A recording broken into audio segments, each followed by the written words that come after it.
Amis internautes, bonjour. Dimanche 20 avril 2025, c'est le dimanche pascal. Nous ne pouvions pas mieux trouver pour relancer cette émission que vous connaissez, à laquelle vous êtes habitués sur Ezare TV. Il s'agit de l'émission La Parole. Et la parole aujourd'hui va recevoir pour vous un homme de Dieu, un pasteur qui va nous aider à méditer quelques concepts bibliques. Mais le concept d'aujourd'hui n'est pas un secret pour vous, vous le saurez tout de suite. Monsieur le pasteur, bonjour. Bonjour. Comment allez-vous? Très bien, par la grâce de Dieu. Je vais vous présenter, je vous prie. Mon nom, c'est le pasteur Alfred Wilfrid Kenom. Pasteur Alfred Wilfrid Kenom, aujourd'hui nous allons parler de la parole. La parole, qu'est-ce que c'est pour vous? La parole, c'est une émission de son. Et selon que vous comprenez la langue, vous arriverez à décoder ces sons.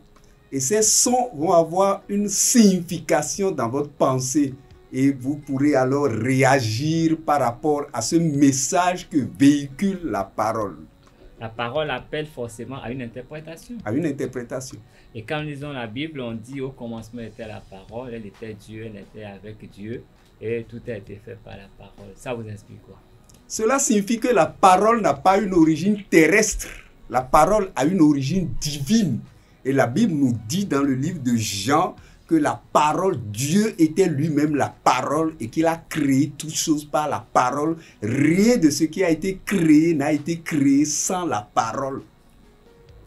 Alors, comment est-ce qu'on peut percevoir la parole? Parce qu'on dit parole, tout le monde peut parler, hein? Tout le monde peut prendre la parole. On peut dire des choses sensées, d'autres peuvent juger que ce qu'on dit est insensé. Mais quand nous, bibliquement, est-ce que vous pouvez nous présenter la parole telle que vous la concevez? La parole, dans le sens biblique, suppose une arme. Et une arme de guerre, une arme de combat. Et il faut savoir l'utiliser. Sinon, en faisant un mauvais usage de cette parole, vous créez trop de dommages, vous créez trop de calamités dans la nature, dans votre vie et autour de vous. Vous avez parlé de guerre. Pourquoi la guerre? Dieu, c'est amour. La parole, Dieu, c'est la paix. La parole de Dieu nous dit que dans le livre de Hébreux, que la parole est une épée à double tranchant. Une épée à double tranchant. Un marteau qui brise le roc. Et beaucoup d'autres attributs ont été caractérisent la parole. Donc il s'agit d'une guerre, mais pas une guerre aussi, pas une guerre physique, mais une guerre dans le spirituel pour pouvoir obtenir des résultats dans le physique. Oui, mais à vous entendre parler, je vois, c'est plutôt belliqueux. Parole. Est-ce que la parole n'a que cette connotation? La parole peut tout faire. Tout faire. Et c'est pourquoi le livre de Jean nous a dit que rien de ce qui existe n'existe sans la parole. C'est la parole qui a été utilisée pour créer toutes choses. La parole peut tuer, la parole peut guérir, la parole peut transformer, la parole peut accomplir tous les vœux humains et tous les souhaits, tous nos désirs, grâce à la parole. Parce que la parole est esprit et vie. Quand nous libérons cet esprit, c'est ce que l'orientation, la destination que nous donnons à cet esprit-là sera atteinte. La cible sera atteinte. Mais pour avoir la parole, il faut la langue. Et les paroles nous disent que la vie et la mort sont au bout de la langue. Est-ce qu'en parlant de parole, nous devons faire forcément référence à la langue? Et que faudrait-il comprendre? Oui, il est vrai que les anges ont leur langue, que les humains ne comprennent pas. Et c'est à le parler en langue que beaucoup d'églises rejettent aujourd'hui et n'acceptent pas. Mais laissons cela de côté. Mais si nous prions en tant qu'êtres humains, nous utilisons des langues.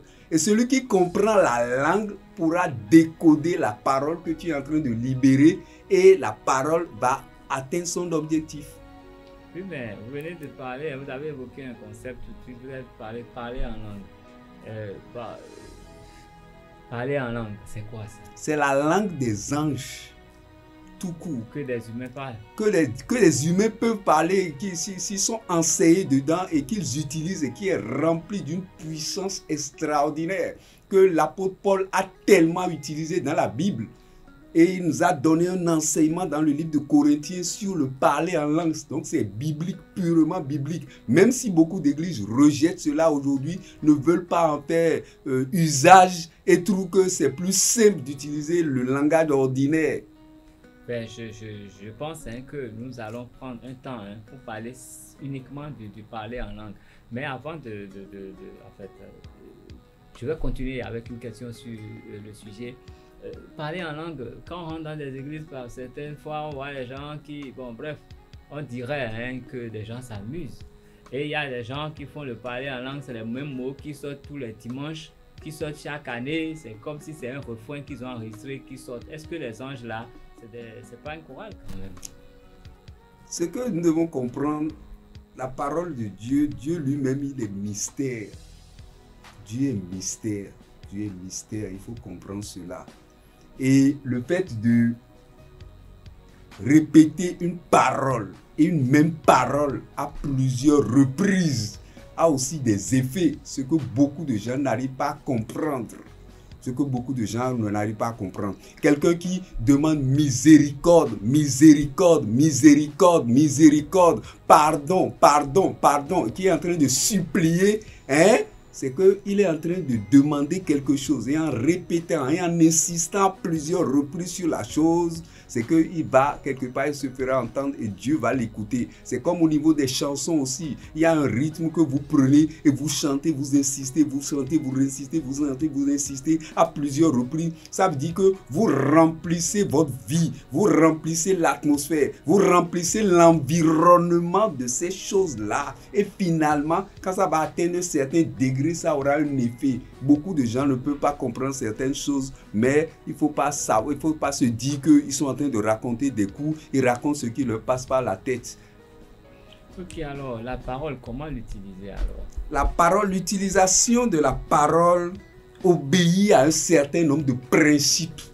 Et quand vous méprisez ces principes-là, vous allez faire un mauvais usage de la parole et vous n'aurez pas les résultats escomptés.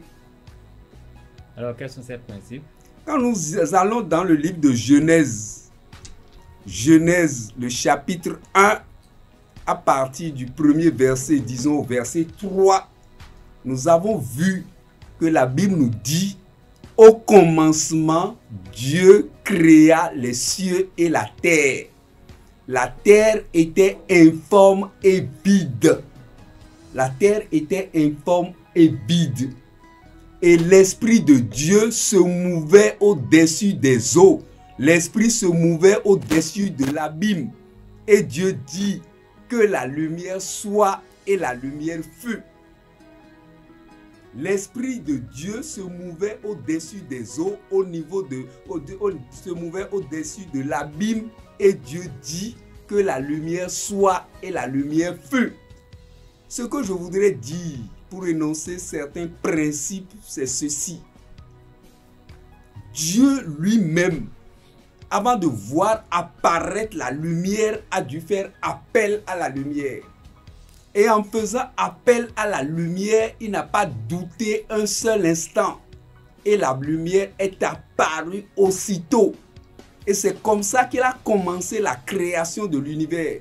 Tout ce dont il a besoin, il fait appel à ces choses. Parce que dans le monde spirituel, ces choses existent déjà. C'est dans le physique que nous ne les voyons pas.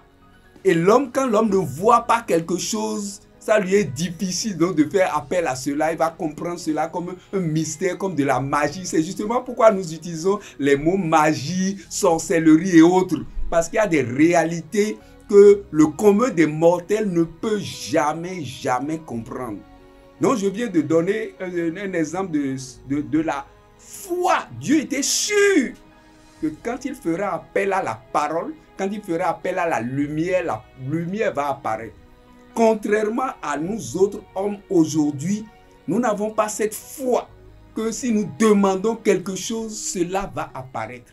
Et c'est ça qui tue la parole et qui fait que la parole n'a plus l'effet escompté. C'est un des attributs. la parole n'a plus l'effet escompté. Par le passé, est-ce que vous pouvez nous quand même illustrer un peu la parole suivie des faits? Nous avons vu le prophète Élie quand il était sur la montagne et le roi a envoyé une équipe de 50 hommes pour l'arrêter.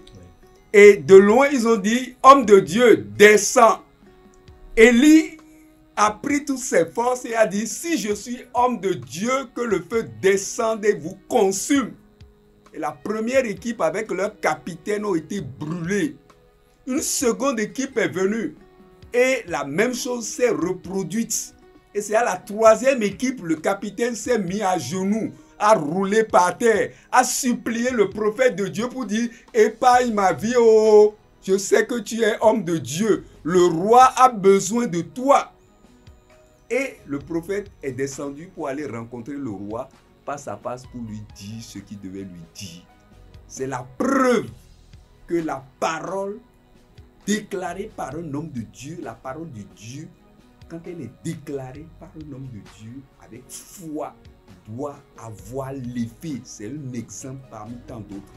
Il y a un autre exemple au niveau de Moïse dans le livre de Exode 7. Quand vous lisez Exode 7, à partir du verset 1er, Dieu dit, je fais de toi un Dieu pour Pharaon. Donc Dieu a fait de Moïse un Dieu pour Pharaon. Et c'est comme ça que tout ce que Moïse dit, Dieu exécute cela. Donc c'est Dieu il est le représentant de Dieu et il donne les ordres de Dieu et ça se passe exactement comme si c'était Dieu lui-même qui parlait. Donc c'est l'effet immédiat que la parole a toujours. Oui, là vous avez évoqué les hommes de Dieu et pas des moindres. Et pour le commun des mortels, la parole, comment l'utiliser? Oui, je parle toujours de l'utilisation de la parole parce que là vous avez évoqué des noms, de grands noms. Mais pour le simple chrétien, comment utiliser la parole? Ce qu'il y a, c'est une question de foi. Nous connaissons l'histoire des talents. D'accord? Oui. Dieu a donné un certain nombre de talents selon la capacité de certains. Oui. Et la Bible nous dit que si vous croyez, vous avez de la foi comme un grain de sénévé, vous direz à une montagne, ôte-toi d'ici, jette-toi dans la mer. Et si vous ne doutez point, cela s'accomplira.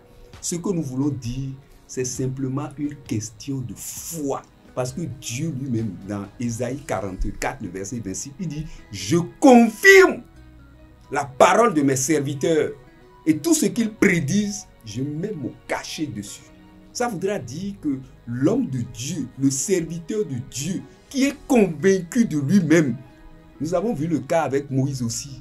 Quand Abiram, Corée, Dantan l'ont défié, il dit, si ces gens meurent d'une mort naturelle, je ne suis pas appelé par Dieu. Il faut que leur mort soit une mort différente.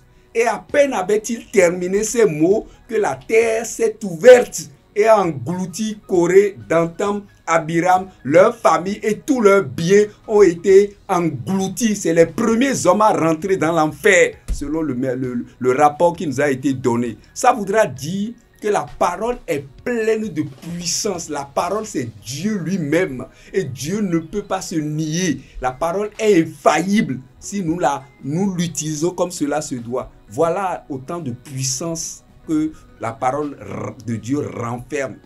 Oui, mais en parlant de la parole, vous avez évoqué tout le temps un autre mot qui n'est pas des moindres. Vous avez parlé de la foi. Pourquoi est-ce que la foi, nous voulons simplement parler de la parole? Est-ce qu'on peut... C'est quoi le lien? Est-ce que c'est un lien obligatoire? Oui, c'est un lien indispensable. La parole n'est pas à elle seule détachée comme ça. Je t'ai dit au commencement que la parole n'a pas une origine terrestre, que la parole est céleste. Et tu dois savoir qu'il y a que dans les deux alliances, il y a l'ancienne alliance inaugurée par Moïse et il y a la nouvelle alliance inaugurée par Jésus-Christ. Sur la base de la nouvelle alliance inaugurée par le sang de Jésus-Christ, nous avons la plénitude, nous avons la puissance, nous avons la force de faire plus usage de la parole que les gens de l'Ancien Testament. C'est pourquoi la Bible nous dit que le juste vivra par la foi. Nous ne sommes pas justes de nous-mêmes, nous ne méritons pas la justice, mais nous l'avons reçue gratuitement de Dieu. C'est Dieu qui nous a fait justes. Donc nous utilisons ce statut-là que nous avons reçu pour pouvoir agir et vraiment faire chose. Ce n'est pas par mérite, mais c'est par la grâce. Et cette grâce-là, nous devons en faire l'usage et nous devons comprendre nos droits en tant que fils, en tant qu'enfant d'alliance. Et sur cette base, nous réclamons ces droits-là, héritiers de Jésus-Christ, co-héritier de Dieu, co-héritier de Jésus-Christ. Oui. Nous avons le même statut que Jésus. C'est vraiment chose. D'accord? Jésus est notre frère. D'accord? Dieu est notre... Nous héritons de Dieu. Si nous conférons à la parole toutes ces puissances, toutes ces forces d'agir, est-ce que là, il n'est pas question de prendre des précautions avant de prendre la parole? Est-ce qu'il faut parler parce qu'il faut parler? Non, il faut Quand est-ce qu'il faut parler? Oui. Comment est-ce qu'il faut parler pour que la parole puisse porter des fruits? Oui, pour que la parole porte des fruits, il faut savoir utiliser la parole de façon juste. Quelqu'un qui se lève un matin seulement dit « Yeah, je sens les maux de tête, je sens les maux de tête » et commence par courir pour aller à l'hôpital. Celui-là n'est pas un chrétien. Qu'est-ce que je dis? Il n'est pas un chrétien. Il n'est pas un chrétien. Mais quelle aurait été la bonne attitude? La bonne attitude, c'est que Dieu te donne une puissance par toi-même pour que les défis auxquels tu seras confronté, tu apprennes à les écraser par toi-même et par la puissance que tu as. Il dit, vous marcherez sur les serpents, sur les scorpions et sur toute la puissance de l'ennemi et rien ne pourra vous nuire. La maladie, c'est une puissance de l'ennemi qui veut te créer des problèmes, qui veut te troubler. Et à un moment donné, tu vas dire, toi, maladie, arrête-toi là. Qu'est-ce que tu veux me faire? Tu me connais, tu sais qui je suis et tu vas l'écraser, tu vas briser cela. Tu n'as pas besoin pour autant. Ce n'est pas que je refuse aux chrétiens d'aller à l'hôpital. Hein. Je ne peux jamais le dire. Je ne peux jamais leur refuser cela. Mais c'est tout une question de degré de foi. D'accord? Parce que celui qui, dans les mains de qui tu veux te jeter dans l'hôpital, tu ne le sais pas. Tu ne sais pas les erreurs médicales qu'il va commettre maintenant en sacrifiant ta vie. D'accord? Donc il faut pouvoir se maîtriser pour ne pas courir comme quelqu'un qui est angoissé pour se jeter dans quelque chose. Non, nous devons nous maîtriser en toutes circonstances. Non, mais si par exemple, je sais qu'en mangeant tel aliment, ça pourrait me créer tel problème, je sais que je mange. Et quand le problème survient, je dis, ouais, mais toi, maladie, hein, moi j'ai la puissance, Dieu m'a donné la puissance sur toi, tu n'as aucun droit. Est-ce que c'est ça l'attitude qu'il faut avoir? Je suis ce que je suis en train de dire. Oui. La parole soumet tout. La parole écrase tout. La parole renverse les protocoles. La parole renverse les lois et les règles. D'accord, ce que les autres ont mangé et ont eu le diabète, tu vas manger cela 100 fois. Le diabète ne s'approchera pas de toi. C'est une question de foi. Même par la prière, les compositions chimiques qui sont dans ton corps seront transformées et vont prendre une autre nature. Et ce qui a tué les autres ne te tuera jamais. Ça ne peut pas te tuer. Parce qu'il y a cette chose de... La Bible dit... Tout à Josué, tout lieu que foulera la plante de ton pied, je te le donne en possession. Ça voudra dire que le corps de Josué transporte une puissance. Et dès qu'il apparaît quelque part, toutes les forces négatives, les forces de l'ennemi sont obligées de fuir. Parce qu'un homme de Dieu arrive, un homme de Dieu a posé les pieds sur la terre. C'est la même chose pour notre corps. Notre corps. Nous savons que nous avons reçu beaucoup de l'héritage par le sang. Nos parents nous ont laissé beaucoup de gènes qui sont des gènes négatifs. Il y a des rituels auxquels on nous a consacrés et ça met beaucoup de blocages dans nos vies. Mais quand nous savons prier, que nous faisons la délivrance du sang, ces gènes-là seront transformés et leur aspect négatif sera transformé complètement en positif. De toutes les façons, dans le corps de monsieur X, il ne peut pas faire ça, mais dans le corps de Y, il peut faire tout ce qu'il veut faire et faire leur fête. C'est ça la réalité de la parole. Je reconnais que la parole est très utilisée dans notre société. Hein. À la naissance, on fait des rituels, on prononce des paroles sur l'enfant à chaque étape de notre vie. Et chaque année, d'ailleurs, les gens vont dans ces salles où ils estiment qu'il y a les esprits des morts et ils confient encore, ils renouvellent des alliances, ils confient les paroles, les membres de la famille aux esprits des morts. En fait, c'est beaucoup de choses qui se font. Un chrétien, et qu'est-ce qu'il doit faire? Parce que là, on utilise la parole pour le retenir quelque part. Et lui, qu'est-ce qu'il doit faire? Comment est-ce qu'il doit faire usage de la parole pour se libérer de ces alliances qui se renouvellent plusieurs fois dans l'année? Ce que je veux dire, c'est que le chrétien qui a donné sa vie à Christ, Oui, qui a eu des enfants dans le Seigneur, oui, il amène ses enfants pour qu'on puisse les dédicacer, les dédier à Dieu, les donner à Dieu. Dieu m'a donné, je te le retourne. Et Dieu reprend la chose et prend la gestion de l'enfant et commence maintenant par suivre l'enfant. Et devient le tuteur en réalité déjà du père, de la mère et de tous les enfants. Et c'est lui qui veille sur tout cela. Tout ce que nous faisons dans le traditionnel, en faisant des incisions, en faisant des genres de baptême traditionnels et autres là, c'est que nous arrachons l'enfant que Dieu nous a donné et nous le donnons au diable. Et le diable va en faire ce qu'il veut parce que nous laissons des signes. Non, ce n'est pas l'aspect que j'aborde. Peut-être que moi, je n'emmène pas mes enfants au village. Mais vous savez, quand on fait les cérémonies, on dit au filokwe, c'est-à-dire on inclut tout le monde. C'est même pas celui qui est venu demander. On suppose que tout membre de cette famille a part dans ce rituel, a part dans cette alliance qui est renouvelée chaque année. C'est un seul qui est venu faire son sacrifice. Mais on appelle tous les enfants qu'on associe. Ce que je veux dire, Oui. c'est des choses qu'il faut éviter. Non, vous n'êtes même pas présent. Vous ne savez même pas qui est rituel. Je te parle. Oui. Te parle. D'accord. Tu es un père de famille. Oui. Tu t'es marié. Oui. Ton épouse a aussi accepté la parole de Dieu. Oui. Vous saurez garder une distance par rapport à cette chose. Les autres, les frères et autres, là, peuvent s'y mêler. Parce que la manière dont notre culture africaine, nos parents africains comprennent la nature et Dieu, c'est tout à fait opposé. C'est diamétralement opposé. Il ne faut pas s'aventurer sur cette piste avec eux. Toi, ton épouse et tes enfants, vous êtes dans une communion avec Dieu et vous allez renouveler cette communion et ça va aller dans ce sens. Ne pensez pas à tous les autres, monsieur tout le monde dans la famille, non. L'adoration ne se fait pas de cette manière, d'accord? C'est vous qui saviez que vous vous êtes donné à Dieu. Vos enfants sont consacrés à Dieu et vous les suivez, vous les éduquez, vous les entraînez dans la parole de Dieu. Ça reste là pour ce cas-là. Oui, mais ça veut dire que tout ce qui est fait là-bas, qui vous inclut, qui appelle, qui cite même vos noms, vous pouvez banaliser ça.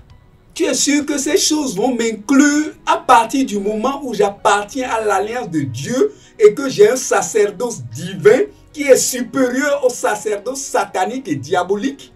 Eux-mêmes vont te dire qu'il ne faut même pas s'approcher de nous parce que quand tu t'approches de nous, nos choses se gâtent. Donc ils savent, mais je ne peux pas faire partie, ils vont t'isoler. Ils vont t'isoler. Si tu es un homme de prière, ils vont t'isoler. Il faut que tu fuis complètement. Ils ne peuvent pas faire cause commune avec toi. Parce que ça ne marche pas. Et ça ne marchera pas. Pour les vrais chrétiens, c'est comme cela. Ok, nous avons parlé de la parole. Et moi, je voudrais savoir des conseils à tout chrétien pour pouvoir utiliser vraiment la parole. Les conseils à tout chrétien pour pouvoir vraiment utiliser la parole. Nous avons ces conseils, je peux citer dans le livre de Matthieu 7, quand vous lisez à partir du verset 25 au verset 28, où la parole de Dieu dit « Celui qui écoute mes paroles et qui les met en application est semblable à un homme qui a bâti sa maison sur du roc. La pluie est tombée, les torrents se sont jetés contre cette maison, mais cette maison est restée ferme. Mais celui qui écoute des paroles et qui ne les met pas en application est semblable à un homme qui a bâti sa maison sur le sable. La pluie est venue, les torrents sont venus et se sont déposés contre cette maison. Et cette maison s'est écroulée et sa ruine a été fatale. Donc ce qui est fondamental, c'est de chercher à mettre en application la parole de Dieu exactement, bêtement, comme la Bible nous le dit. C'est pas pour rien qu'on nous appelle les brebis du Seigneur. La brebis, c'est un animal qui est bête seulement et qui suit bêtement. C'est comme ça que nous laissons les raisonnements, les connaissances, les trucs là de côté et suivons seulement ce que Dieu nous dit et nous verrons au bout du rouleau que nos défis seront écrasés et que nous aurons la victoire. Parce que c'est Dieu en nous qui nous donne cette victoire-là. Ce n'est pas nous-mêmes. Rien ne dépend de nous-mêmes. Et Dieu ne nous dit pas de nous occuper de ces choses-là, mais de s'accrocher à lui seulement et de faire sa volonté. Est-ce facile de mettre en application la parole de Dieu? Oui, je reconnais, mais c'est-à-dire que beaucoup de gens pensent que quand vous voulez vous conformer à monsieur tout le monde, vous ne pourrez pas être efficace, vous ne pouvez pas faire la différence, vous ne pouvez pas accomplir votre destinée sur la terre. Vous ne pouvez jamais accomplir votre destinée sur la terre en cherchant à être comme monsieur tout le monde. Il faut se distinguer, sortir de la masse, parce que la masse, c'est un groupe qui est irresponsable, qui ne sait pas où il va, qui ne connaît pas sa gauche de sa droite. Il ne faut pas se confondre à ces gens-là, mais il faut être un homme de vision, de conviction, de savoir la destination que je me suis réservée. Je vais atteindre ce but. Là, vous serez des géants dans la vie, des géants dans la foi, et vous allez réaliser votre objectif. Et au dernier moment, vous aurez reçu la couronne de vie. Ça n'a pas été facile pour Élie, d'être ce prophète qui fait descendre le feu. Dans la Bible, on l'a reconnu, le seul prophète qui fait descendre le feu. Et il a réalisé, il a défié le roi, il a fait de grandes choses. Pourquoi? S'il se conformait à tout le monde comme cela, il ne pouvait jamais dire Dieu. Mon Dieu, on ne peut pas faire ça pour mon Dieu. Il a pris la défense de Dieu. Dieu l'a supporté. Dieu recherche des gens qui vont se donner à lui pour qu'il les supporte et qu'il fasse avancer le royaume de Dieu sur terre. C'est ça la réalité.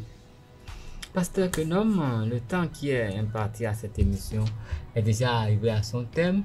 Et que direz-vous pour conclure?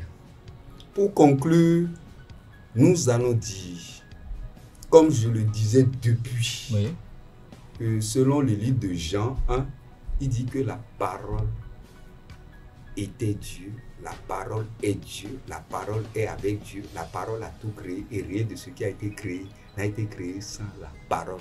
La parole, c'est un médicament puissant qui peut guérir tous les maux de l'humanité, de la société. Mais nous n'arrivons pas à l'appréhender sous ce temps-là. C'est pourquoi nous courons par-ci, par-là, à la recherche des choses. Nous avons vu Jésus dans la Bible, où il a pris combien? 5 pains et 2 poissons, non? Pour nourrir. Ça, nous l'appelons entre nous les hommes quoi? Un miracle. Ça veut dire que quelque chose qui sort de l'ordinaire. Si nous nous laissons à Dieu, nous allons faire même plus que Jésus l'a dit, parce que c'est lui-même qui le dit, c'est pas que je fais les choses là. Il dit, vous ferez des œuvres plus grandes que moi, à condition de croire que ces choses-là peuvent arriver. Donc tout ce dont nous avons besoin se trouve déjà dans la parole. Sachons l'utiliser et nous verrons les résultats, nous serons surpris par ces résultats. Merci Pasteur Kenom. Amis internautes, vous l'avez compris. Si vous voulez réussir dans la vie, recevez Dieu, faites confiance à Dieu et utilisez sa parole. D'abord, respectez sa parole et en toute chose, référez-vous à sa parole et vous aurez les solutions. C'est ce que moi je retiens de cette émission et je souhaiterais que vous puissiez aussi l'expérimenter et vous nous rendrez compte, vous nous direz si Dieu peut ou pas. Merci à vous et à dimanche prochain.